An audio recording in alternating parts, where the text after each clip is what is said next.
અંદાજે 600-700 વર્ષથી આ ઘી ભંડાર ભરેલો છે.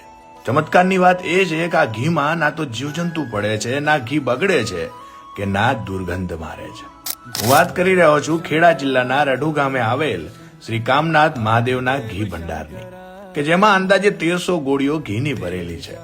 આ મહાદેવના મંદિરને બીજું કાશી પણ કહેવાય છે, કે જ્યાં ઉગમણી નદી, ઉગમણા મહાદેવ અને ઉગમણું શમશાન આવેલ છે. સંવત 1445 થી ચાલતી આ અખંડ જ્યોત રઢુ ગામના પટેલ જેસંગભાઈ લાવ્યા હતા. કહેવાય છે કે એમને ટેક અને ભક્તિથી પ્રસન્ન થઈ ખુદ મહાદેવે સપનામાં આવીને જ્યોત લઈ આવવા આજ્ઞા કરી હતી, જેને અખંડ પ્રજ્વલિત રાખવા ગામમાં જે ઘરે ગાય કે ભેંસનું વિયાણ થાય એના વલોણાનું શુદ્ધ ઘી દાદાની જ્યોતમાં અપાતું.